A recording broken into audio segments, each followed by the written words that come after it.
everybody. This is Mike with the One Stop Co-op Shop, and I'm here with another crowdfunding preview. This time we've got Evolution, Another World. It has a 2 to 4 player competitive play and a solo mode I'm going to show you. It's pretty quick. And after the play, I'll give my impressions on the game so far. And a quick reminder that we never take any compensation for our crowdfunding coverage. We just want to help you make an informed decision. And if you like the content on the One Stop Co-op Shop, consider supporting us through Patreon. You get early access to our videos and exclusive videos every month you can't see anywhere else. You can also check out our separate streaming channel for even more content, listen to our weekly podcast, or join the conversation on our Discord. So the basic idea of Evolution, Another World is that you are controlling these magical creatures. These are face-down cards, so the back actually represents the creatures. And each player has this hand of evolution cards, which are double-sided, so each one has 2 different options for evolving. And you can slot them underneath your creatures to make them flying, or to make them long-tailed and flying, etc. But the main point of the game is to grab energy tokens from these little locations. You'll have 1 in play each round.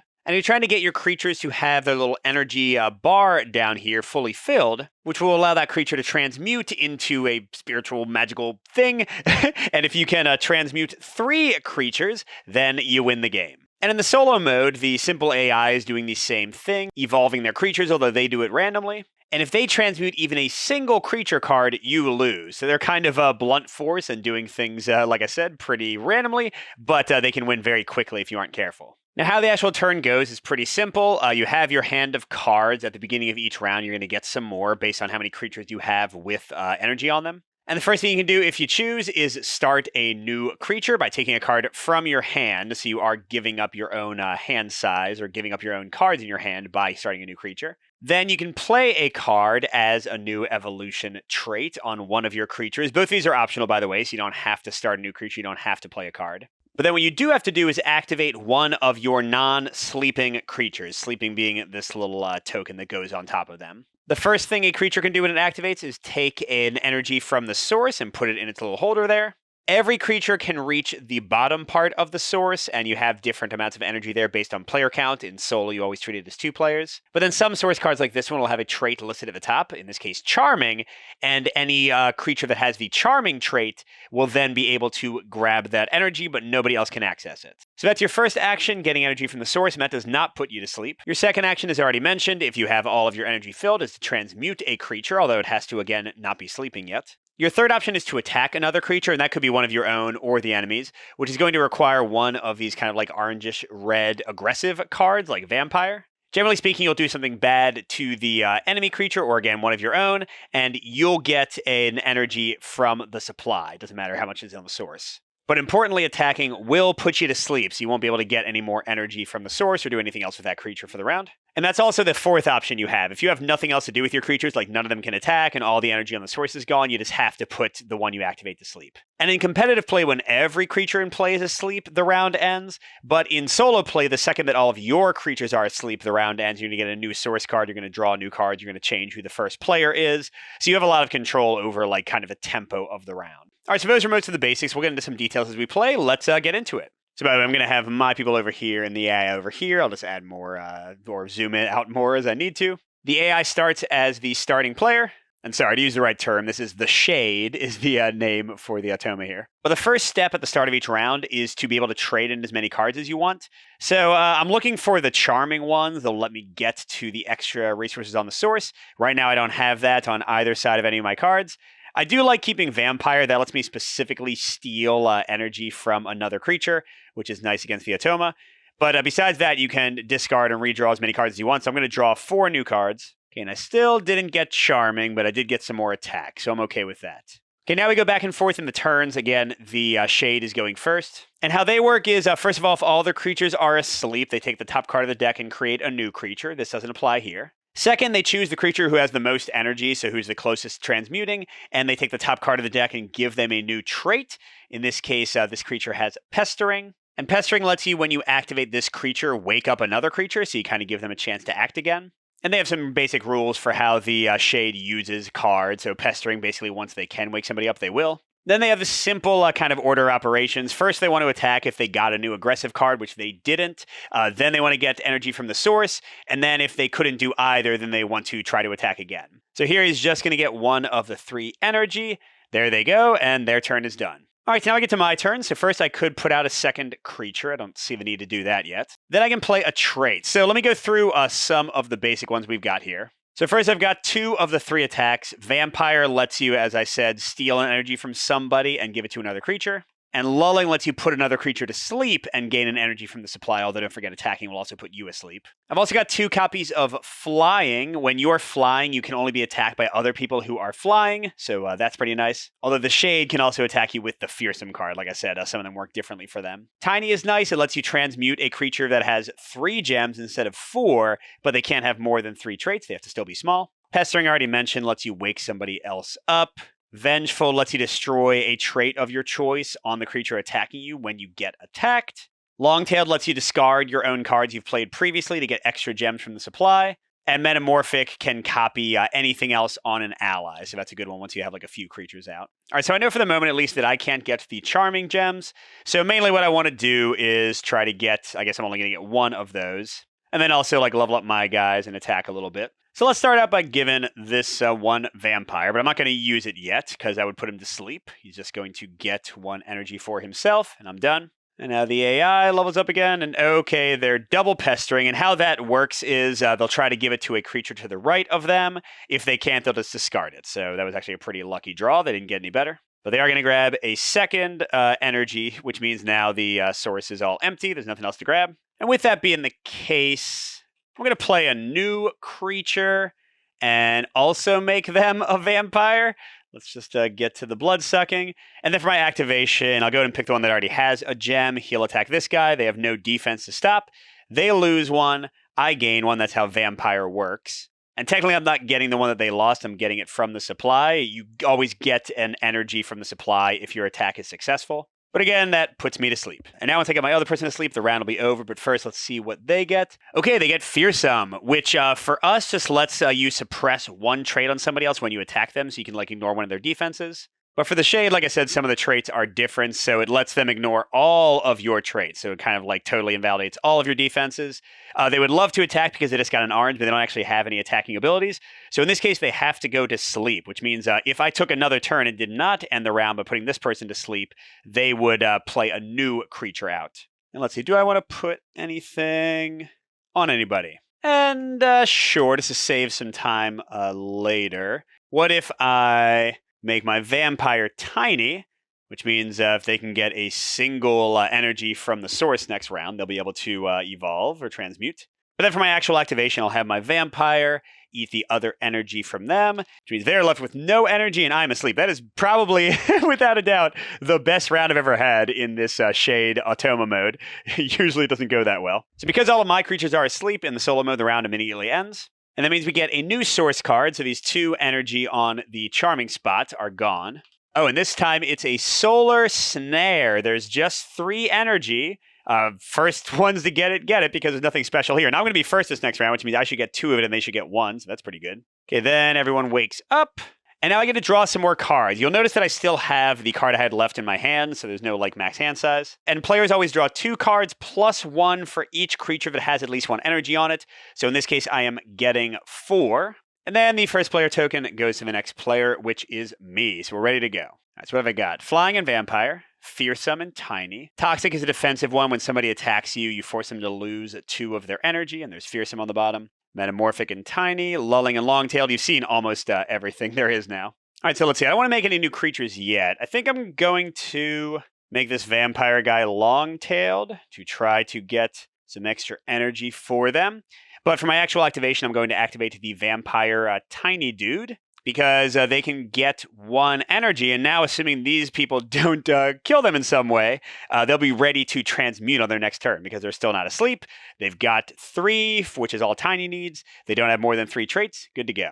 And they're still adding on to this creature on their turn because they're not asleep. So now they are also astral. What astral means for us is that they can only attack and be attacked by other astral people. They basically like gone on to a different plane of existence. But for the Automa, it's slightly stronger. They're astral, so I can't attack them unless I'm also astral, which takes away my possibility of doing any vampire shenanigans. But they can still attack my guys whether they are astral or not. So that's why it's like kind of a better version.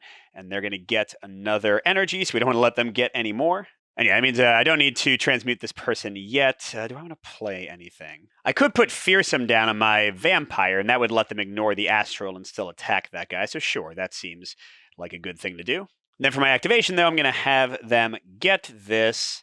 Now, they could use Long-tailed right now. In fact, they will. If they're going to use Long-tailed to throw Long-tailed away, it can discard itself. And when with Long-tailed you throw away a trait, you get 1 energy from the supply. So now if they fearsomely vampire the Astral dude, they'll get their energy, and I'll be ready to transmute my second creature. All right, this guy's still awake. And, oh, he's finally got his own attack. So here we go. Now he's a Astral Vampire himself. All right, so because he drew an orange, his first preference is to attack. That's the first thing he tries to do. And he'll attack anyone that he can affect. Right now, I've got no special defensive powers, and he has Fearsome anyway, and Astral. So the AI uses these little choice cards. You just flip the top one up, and it's the 7th target from the left, but you just kind of wrap around. So 1, 2, 3, 4, 5, 6, 7. The left one is getting vampired. Ouch. Goes over to him because he successfully attacked. Ouch, ouch. But he goes to sleep, which means next round or next turn he's going to play a new creature, but that creature won't have any powers built up yet. All right, I think I'm about to transmute this guy, and then I can like vampire some stuff up. Do I want to play anything else? I guess I could bring out a new creature to save me some... Although, actually, if I bring out a new creature, it'll be harder to end the round. So I won't do that, but I will make my Fearsome Vampire tiny to make it easier for me to still transmute. And then for my actual activation, I'm going to go ahead and transmute this dude with Tiny making it a little bit easier. So that is 1 out of 3 transmuted creatures, but remember that if they get a single one, I lose. That's it for my activation. They are playing out a new creature, and they're going to put a new card on it. It is Fearsome, but that doesn't help because it can't actually attack anybody yet. It has nothing else to do, so it's immediately going to sleep. And then I'm not going to play any of my other cards. I don't want to start a new person. I don't want to make my tiny person any bigger. What I am going to do is Vampire with Fearsome. I'll use Fearsome to ignore Astral, so it cannot defend him. That was the only one stopping me from attacking. So I will Vampire away one of these. Goes to my guy. All my creatures are sleeping. End of the round. All right, this is pretty good. This, again, going better than these games usually go for me. And we get a new source. Oh my gosh, it's just 5. Wow, again, no special traits for anything. All the creatures wake up and say hi. And because I only have a single creature with energy, I'm going to get 3 new cards. And the Shade will be first this round. All right, let's see. So Many-Eyed is just kind of a catch-all defensive card as long as you're awake. But once you're sleeping, anybody can attack you. Lulling and Long-tailed you've seen. Flying Vampire, Fearsome. I don't need all of these. I like the idea of lulling to maybe put their bad people asleep. It's always good to have another vampire, maybe a Fearsome to get past their Astral. I'll discard both of these and redraw.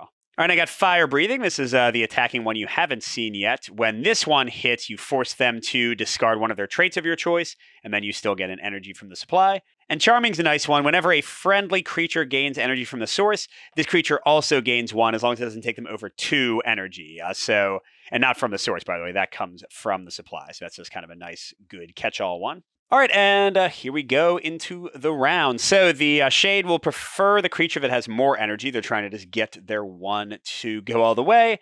And now they're also vengeful. So, oh my gosh, if I attack, they're going to force me to lose a trait. But they didn't get an attacking one this turn, so their preference is to take from the source. Only if they draw an orange, or if they have attacks they can do and they haven't already taken from the source, will they choose to attack. And I'm going to do something a little bit goofy. I don't like this source. It has too much energy that they can just kind of freely access. So I'm actually not going to play a new card. I'm not going to play another trait on this person. I'm just going to transmute my second transmutation. Get rid of them, and that'll immediately trigger another round. Again, you have a lot of power to end the round early if things aren't looking good. That's going to give me first player. We'll have a new source, and hopefully I can deal with that guy. Ah, crud. The new source is Astral. Give me a break. N4 on the bottom. There's so much energy for them to get. Yeah, I do not love that. I do not love that. Now, I am getting 2 more cards, only 2 because I have 0 creatures. Ooh, no, I got an Astral of my own. That's pretty good. Yeah, it's like a bunch of other stuff. I'll go ahead and keep these because I don't really know what else to do with myself at the moment. All right, so let's see. I'm going to put out my new creature to start the round. I'm going to give them Fearsome instead of Astral because all I want to do is cancel the Astral and get through to that guy even if it kills me. And then I'll get 1 of the 4 here. Now we're coming over here. This one is very close to evolving. Oh, man. Now they got fire breathing, which means they're going to attack my guy. So they attack. You can only have one of each card attached to somebody, but they attack with everything they can. And for the AI, they go lulling, fire breathing, and vampire. That's the order they attack in. So first they'll do fire breathing and discard my fearsome, and they get a energy for that. Then they'll do vampire, eat my one crystal. They get an energy for that. Now, the one nice thing here is that they are asleep now, which means that they can't immediately transmute and win the game. And now they're going to have to start over with this entirely other person. So that really wasn't the worst thing in the world, but it's also not great. And if this one gets like pestering to wake them up, that would be terrible. All right, so back to my turn. I think what I'm going to do is play Astral on this guy. And hope the other one doesn't get Astral and just start stacking up. If I can get to 4 before they do, I can just win. New dude, a fearsome guy, gets a card. They are vengeful. I don't want to attack them, but they're just getting an energy. Easy enough. And let's see. I don't know. I mean, that guy's already got fearsome, so he can attack me whether I'm Astral or not. I'll put out a new creature who's charming, which means that when my Astral dude gets one from the source, he's getting one from the supply for free, just to give me some more energy overall. Okay, coming back to the enemy, he's got Metamorphic. Oh, no, that's right. They always ignore Metamorphic, so he goes to Fearsome. He can't take it, which means it would go to the next person to the right. Everyone's already got it, so that's just a wasted card. Oh, and they've got nothing else to do, so they're going to sleep, which means they're going to bring out another creature, which I think is kind of good for me. Oh, crap, you know what I just realized? They're going to go first the next time we start a card. So unless I steal energy from this guy or win this round, they'll win automatically because the first thing they'll do is transmute their person. So do I want to do anything right now? I don't think I do. I might vampire like with this guy later. But for now, let's not play anything. And let's have my Astral guy get 1 out of 2. Come on, we're almost there. Oh, and the Charming gets 1 as well. We're adjusting a little bit. They're getting a new person because everybody's asleep. And they are vengeful. We're fine with that. We don't want to attack you. They can't do anything. They go to sleep. All right, and my Astral dude is getting that, and nothing else happens. And let's see if we win. They get a new creature, and it's Long-Tailed. All right, which does nothing. That creature goes to sleep, and there we go. We are winning because we got 3 creatures transmuted with this last one. And yeah, I don't usually win this one. My win rate is definitely below 50%, so that was pretty cool. So as you can see, it's a quick game, but let's get into my thoughts on the solo play and the game in general. So first thing to mention, I think the art is lovely. This is, still a prototype partially, but it looks pretty dang close to finished to me. And yeah, my kids and I have been playing this one a lot, and they really like looking through the creatures, saying which ones are cute and which ones are scary. They sometimes pick the traits based on the card art, so I think that's really nice. And also just the act of building up your creatures is fun. I've played the Northstar Evolution game and also Oceans. This is from a different publisher that had the original games in the series. But just building up your creatures, making them have cool powers, deciding how to use your cards. And I like the kind of basic, but still interesting tactical choices of both which sides of the cards you use and which cards you start new creatures with, or which cards you put out. It's all a fun little basic hand management puzzle. It's not too complicated, but it works pretty well. And this one, compared to some other Evolution and Ocean style games, is a little bit less intense on the take that. The worst you can do is put them to sleep, take away a single one of their trait cards, or steal a single one of their gems. You're not literally eating all of their creatures and such. So, so far, again, with my family, it's been a kind of a smoother, gentler experience than some of these sort of evolution-y build-up-your-creature games can be. Now, looking at the solo specifically, it's a nice little puzzle, kind of figuring out which cards you want to use. The big plus or minus for it, and I'm sure you saw this in the playthrough, is randomness. What are they going to draw? What are they going to draw? Is it going to be the card that kills you, or is it going to be the card that does literally nothing for them? It can swing wildly in both directions. Now, it's such a quick solo experience. It's never bothered me that much when the luck swung really hard one way or another. The entire game takes 15, 20 minutes. But yeah, this is definitely a very random experience because they win so quickly when they get what they need. It can feel maybe it's too swingy at times. I am curious if there could be a variant where you're trying to go for 4, but they're trying to go for 2, or they're going for 2 and you're going for 5. Just something to kind of balance things out. Sometimes they do feel a little dumb, just bringing out lots of creatures and nothing happening. Again, it all depends on what cards they draw. But it's a smooth playing solo mode. It does have some tactical choices in how you play out your cards and how you try to sort of like anticipate and deal with things they could do, how you try to knock down their creatures because they can win so explosively. And again, the ability, as you saw me using, to end the turn whenever you want adds more of a tactical choice than you might think, because if like the source card is just not doing it for you, you can pretty much nuke it right away in many cases, which is interesting. So I'd call the solo mode a fun little diversion. Like, are you going to buy this game for solo? I probably wouldn't, but is it nice that it exists, that I can play it, that I can show my kids how to play it? I think it definitely works well. I think it's got some tactical depth there, some interesting choices. But yeah, this is certainly a like casual family weight game. Get it for the competitive, get it for the great art, get it for the fun of building up your creatures. And the solo mode will just be like a nice little bonus that you can play sometimes and have some fun with. All right, thanks for watching, everybody. Go check out the crowdfunding page. I think it's up now or should be up soon. Good gaming, and I'll see you at the next stop.